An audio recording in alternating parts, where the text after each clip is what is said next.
যে আমি জবে থেকে একটা সময়ে যারা নিট অ্যাসপিরেন্টস তাদের মতো জায়গায় আমিও ছিলাম। তারপরে একটা জায়গা থেকে মেডিকেল কলেজে যাওয়া এবং সেই মেডিকেল কলেজে গিয়ে 5টা বছর কাটানো এবং মেডিকেল কলেজে 5টা বছর কাটানোর পরে তারপরে এমবিবিএস কমপ্লিট করে তারপরেও আবার নিট পিজির জন্য প্রিপারেশন করা, তারপর সেটা ক্র্যাক করা।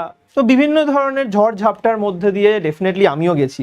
জীবনের যে অ্যাচিভমেন্টটা না, এটা নাম্বার অফ মাইলস্টোনসে ভেঙে থাকে। তো আমি আমার একটা রিয়েলাইজেশনস আমি এটাই বলতে চাইছি যে লাইফে যে অ্যাচিভমেন্টসগুলো হয় এগুলো মাল্টিপল মাইলস্টোনে সেট করা আছে, অনেকগুলো মাইলস্টোনসে আছে।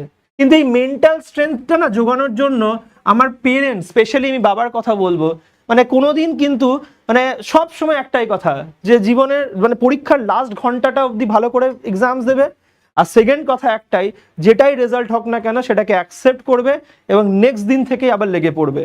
এই যে কথাটা, এই কথাটা না একটা বাচ্চাকে অনেক বেশি মোটিভেট করে।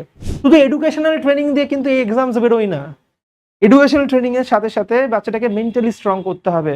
এই ফিজিক্সের এইবার যে পেপারটা ছিল না, সেটা পুরো হচ্ছে মেন্টালি লোকজনকে শ্যাটার ডাউন করে দিয়েছে, মানসিকভাবে পুরো ভেঙে দিয়েছে। প্যারাগ্রাফ বেস কোয়েশ্চেন পড়তেই ভয় লাগছে।